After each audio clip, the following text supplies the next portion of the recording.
Thank you everyone for joining us today. I am Dan Sutherland. I head up Fox Williams's Professional Services Group, and I'm joined here today by Aaron Pope, who's a partner in our employment team, Sona Ganatra, who's our co-head of financial services, and Omar Salem, a regulatory partner with a focus on financial services and fintech. So before we begin, just a few housekeeping points. So this webinar will be recorded, and we will be circulating a copy of that recording in the days after the session. We also have a poll, which hopefully should pop up sometime about now. And we also have a Q&A function for questions. So the poll results will pop up on your screen once you've collected some answers, but we won't have time during today's session to answer questions. So for questions, we will address the themes arising from them in a follow-up email. And so please do ask questions, they will be addressed. So in November last year, the SRA issued some fresh guidance aimed at in-house solicitors and their employers on a range of topics. So those topics included things like identifying your client, both in group structures and also where there are individuals within an organization that need personal advice. It also covered how you conduct internal investigations in a compliant manner and questions of privilege, as well as regulatory breach reporting, the latter of which has definitely emerged as an area of increasing concern across the profession. So to contextualize this guidance, the SRA really felt it had to respond, having had numerous concerns raised about professional standards in in-house teams, in particular following allegations of misconduct against listers working for the Post Office in connection with the Horizon scandal. So I think this guidance really serves as a reminder from the SRA to in-house solicitors that their professional obligations must take precedence over the interests of their employer.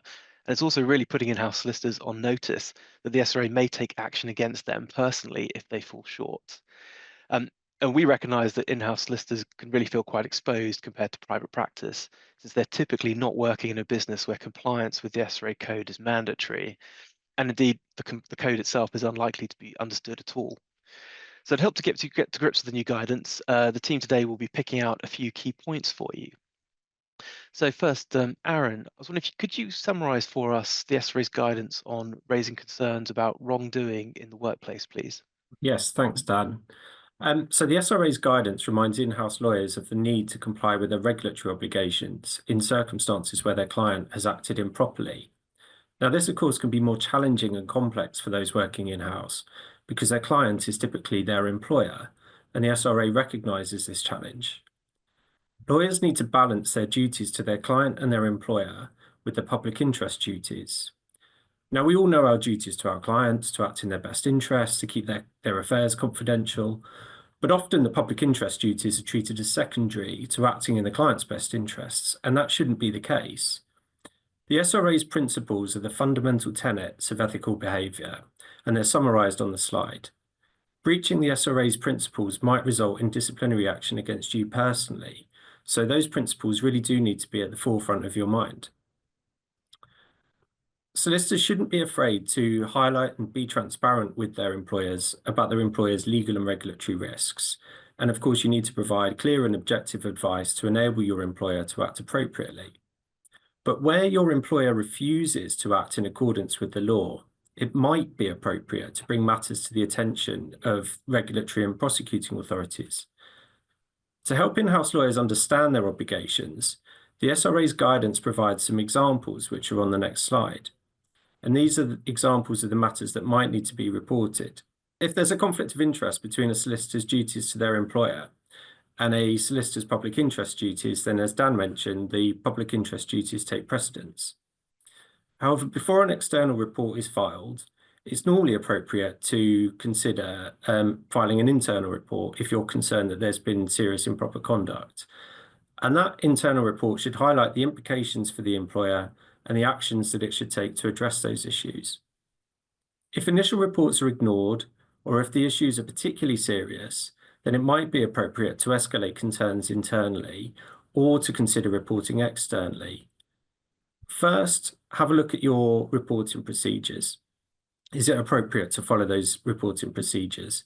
It might not be appropriate. For example, if the person to whom you should report is actually involved in the wrongdoing, or they're seeking to cover it up, or perhaps they're just not available. And in those circumstances, it might be appropriate to ignore the normal chain of command and go perhaps straight to the board or to the head of compliance, the chief people officer, or maybe the whistleblowing champion. When considering what the appropriate option is to take, in-house lawyers should document their decision making. They should consider noting what's perhaps preventing you from making a report. For example, does the matter need a bit more investigating before you can decide if it's reportable? Perhaps someone else is likely to make a report, for example, the compliance team, or maybe remedial action is in place such that a report isn't necessary. Failing to escalate serious issues which aren't being addressed might be a breach of your public interest duty to act with independence. Your behaviour might undermine public confidence in the legal profession because you're seen to have been involved in a cover-up. There may be a positive obligation to report serious legal or regulatory breaches to relevant external authorities or regulators. Again, helpfully, the SRA has published some examples which are on the next slide. There might not be a positive obligation to report to all regulators. For example, the FCA, that positive obligation probably doesn't reside with the in-house lawyer. So the relevant regulatory rules do need to be considered in each case. You might, however, need to report a member of your team to the SRA if facts suggest that one of your in-house solicitors, another colleague, has breached their SRA obligations if there's been a serious breach. So, for example, if a fellow solicitor in your in-house team is believed to have sexually harassed a colleague, then you're likely to be under a positive obligation to report that to the SRA. Thank you, Aaron. So I think one of the big concerns that has emerged is that solicitors are sometimes in-house pressured into protecting their employer, and the pressure is to do that rather than, have mind to their legal obligations. And we've got a few high-profile examples that I mentioned earlier, the post office. What does the SRA say about this topic? Well, solicitors mustn't facilitate or cover up serious wrongdoing. So a solicitor might be in breach of their regulatory obligations if they draft documents that enable illegal acts or suppress the exposure of such acts. So drafting an NDA, which seeks to gag an employee from reporting regulatory breaches or criminal offences, would be in breach of your obligations to the SRA. In the most extreme situations, if an organisation refuses to address serious wrongdoing, then solicitors do need to consider whether or not they can continue in their roles without compromising their own integrity. And in the most extreme scenarios, that could involve resigning if it becomes clear that participating or being complicit in the unethical action is inevitable. However, resigning wouldn't absolve you of the need to report, so you might still need to report even after you've resigned. If you are in such a difficult situation, there is some protection for you. So in-house solicitors who are forced to resign might have protection under constructive dismissal laws. They might be protected as whistleblowers. So it's in the employer's best interest as well to make sure that their in-house lawyers are able to perform their roles in accordance with their public interest duties. So, I mean, solicitors, in-house solicitors, they're in quite a special position, and so the question has to arise: should they have something different in their employment contract than for other employees to recognise the fact they've got these extra duties?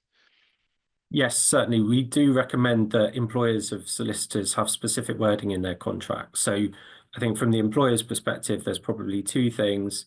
First of all, you'd want to make sure your in-house lawyer remains competent and well trained. So an obligation on them to undertake relevant training, maintain their practicing certificate.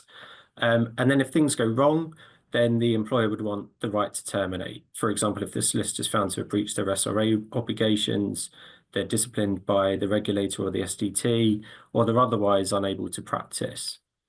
It's a bit different from the GC's perspective. There's probably 4 or 5 things that they would want to push for. I think, first of all, an in-house lawyer would find it helpful to have an acknowledgement in their employment contract of their professional obligations. So both parties appreciate that the solicitor is regulated by the SRA and required to act in accordance with the principles and the code of conduct. They'd also want to make sure that their confidentiality obligations are tweaked to confirm that they're not precluded from reporting matters to the SRA or any other regulatory body. A couple of other protections they should seek are perhaps only the board can change their roles or responsibilities or even dismiss them. And then similar to a non-exec director, in-house lawyers might want the contractual right to be reimbursed if they're forced to take independent legal advice and get some protection from the existing D&O insurance policy. Yeah. Thank you, Aaron. Yeah, I mean, from a personal perspective, certainly with law firms in private practice, we have seen a huge increase in the number of regulatory reports at the SRA that are being made. And I think the guidance here is definitely giving a strong steer that the SRA feels they haven't really received enough of those from in-house lawyers. So thank you. Sona, so two of the guidance notes that the SRA issued covered internal investigations and professional privilege, respectively, topics that I think we find are often linked in practice. Could you take us through what the guidance offers in those areas? Sure, thanks, Dan. So, the SRA guidance on internal investigations is a really useful reference point for in-house counsel for two reasons. First of all, it sort of sets out very clear guidelines to make sure that your investigations are effective and therefore reducing the risk for your business and your firms. And particularly that's important in light of some of the criticism we've seen more recently and the increase in sort of employment litigation where people are saying the investigations weren't conducted effectively enough. And secondly, because it sets out quite clear guidelines as to how you, as in-house counsel, can protect yourself and ensure that you're fulfilling your regulatory duties when conducting investigations. So I thought what I'd do is just pick out some of the sort of key takeaways from that guidance. And there are 5 key points to remember.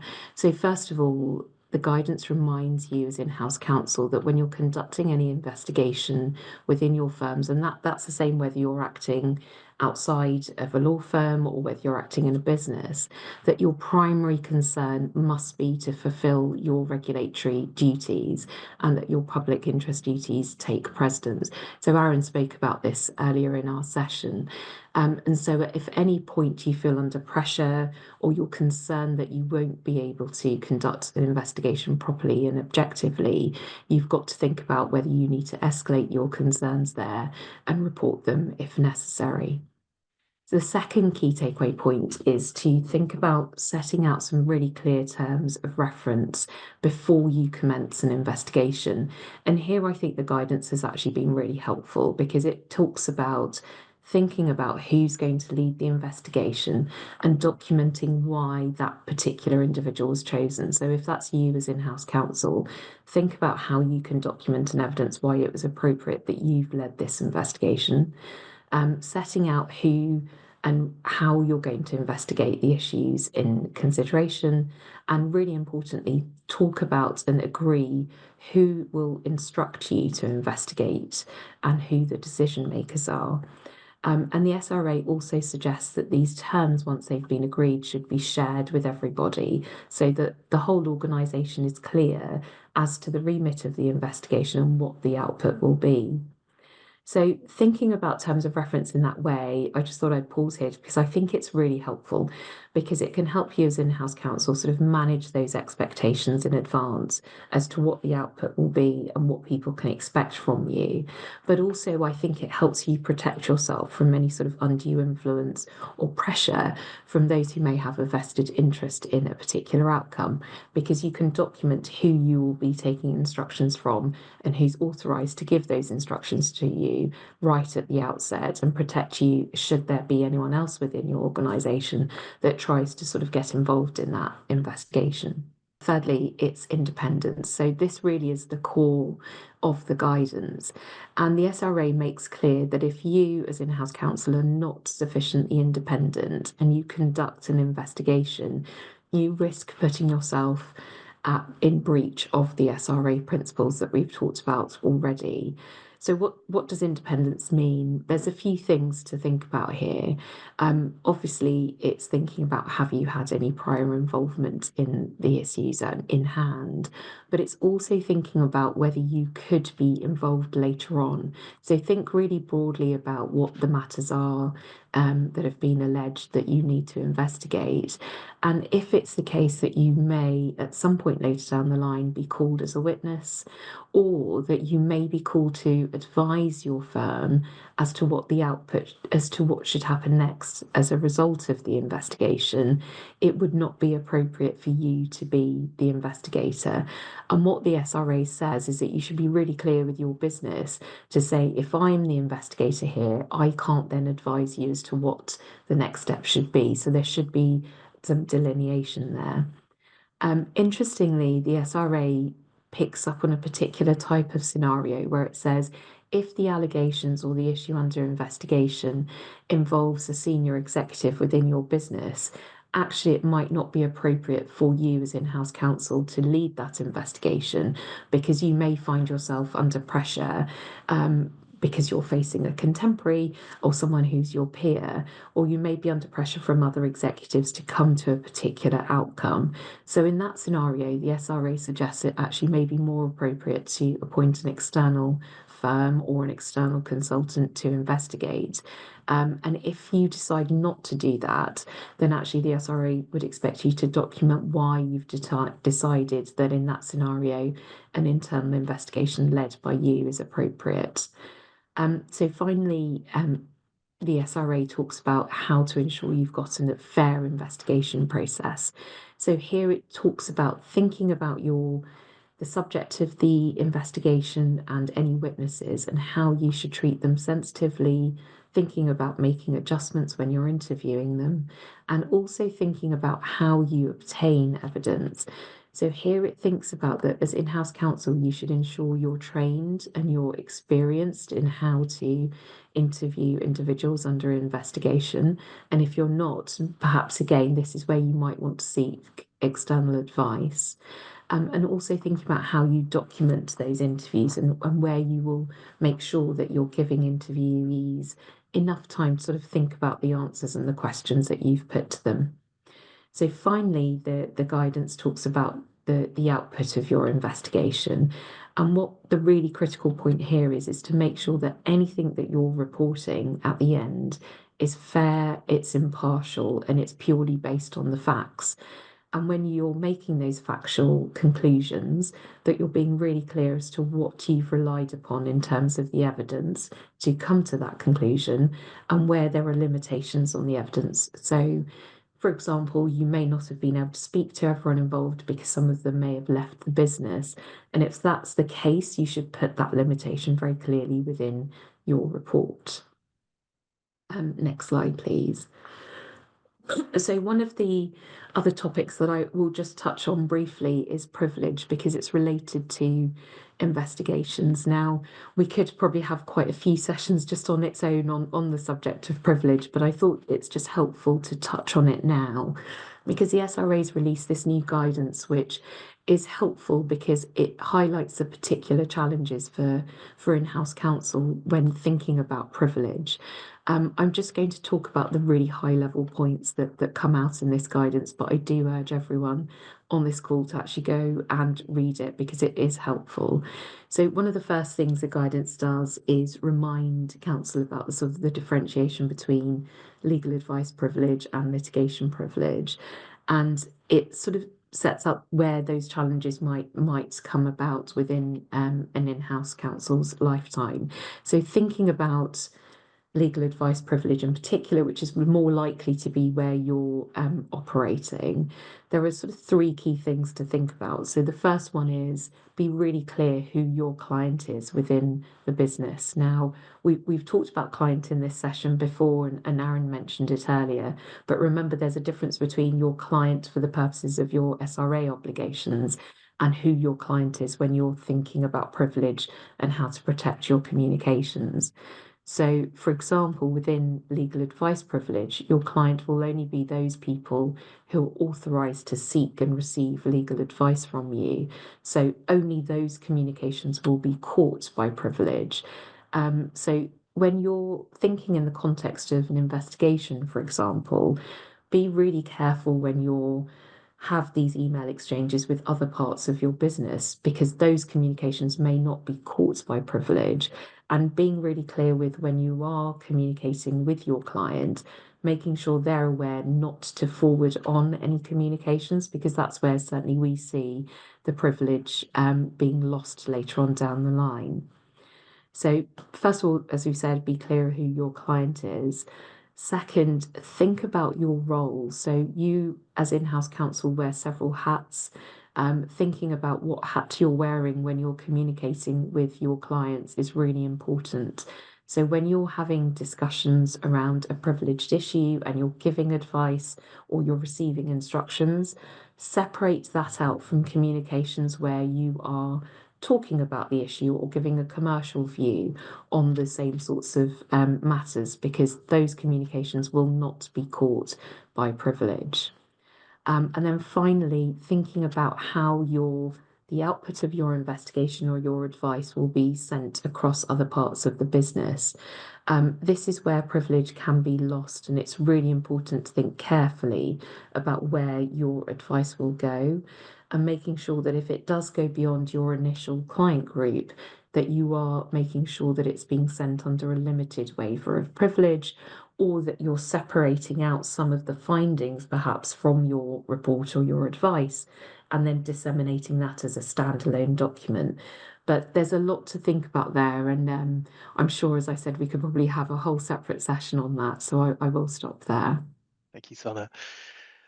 So Omar, in terms of moving towards some of the more sort of practical aspects of this guidance beyond the in-house team, these principles are going to be needed to be embedded around the business. What role does the SRA see for the boards and C-suite? Yeah, thanks, Dan. The SRA recognizes, I think, that in-house counsel are in a difficult position because, unlike those in private practice, they don't work in organizations that are geared around the SRA's requirements. And they might be very much a minority. Well, they will likely be very much a minority in the business.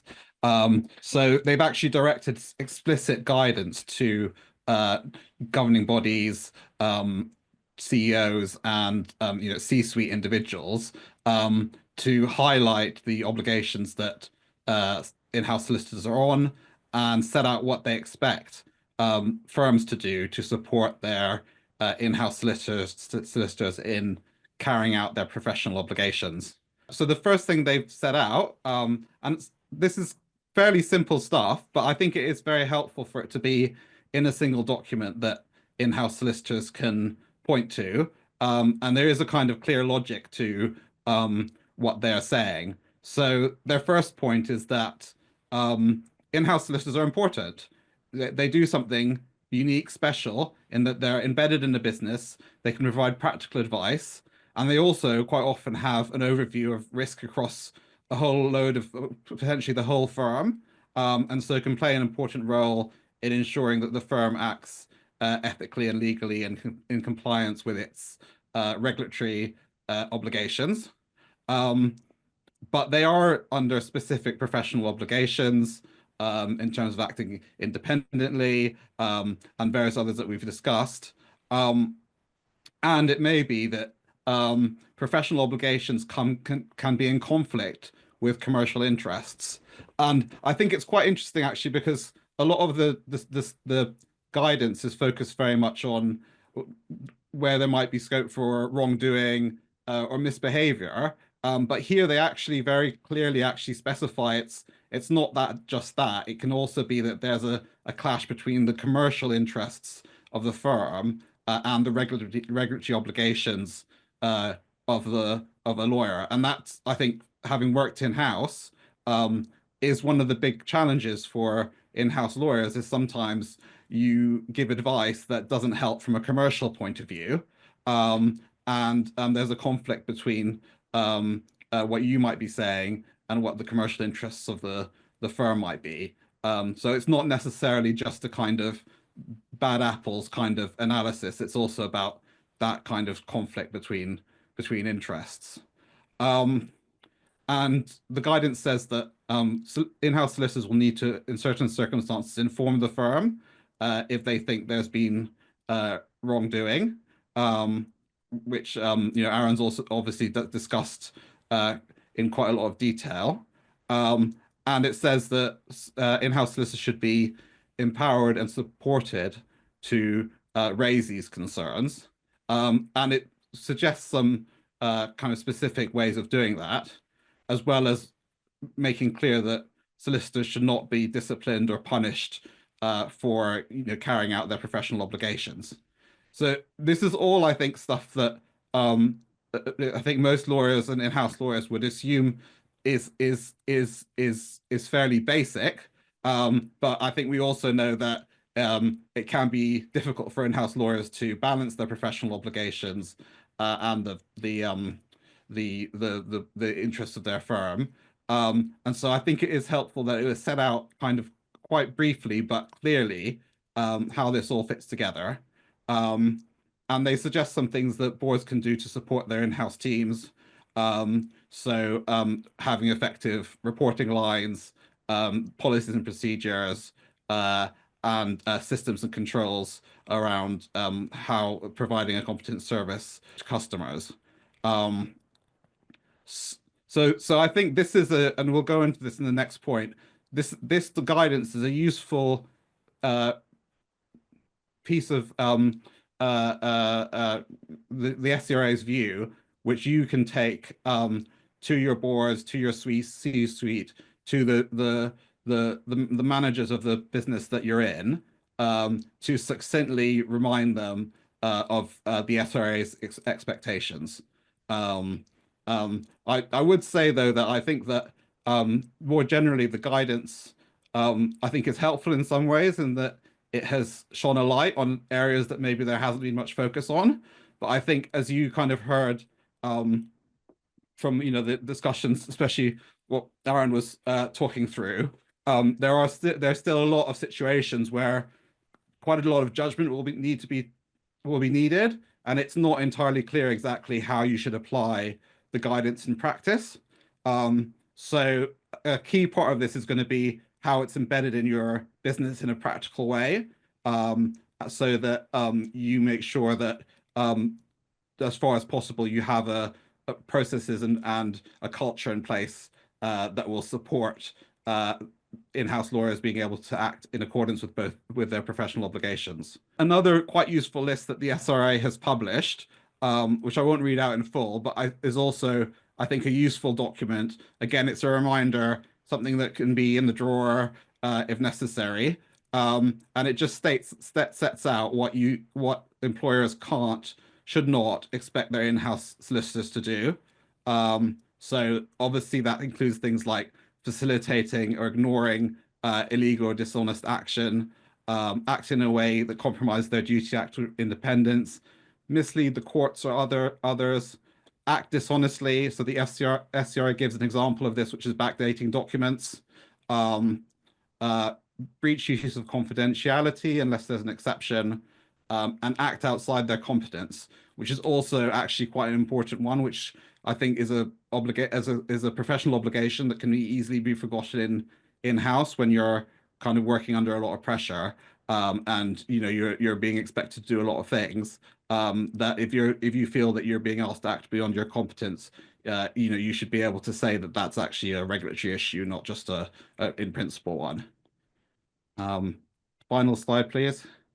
I'll canter through this quickly. So here are my kind of list of practical actions that you can take. So one is familiarize yourself with the requirements. Well done already, everyone, for joining this webinar. So you've already at least partially ticked that one off.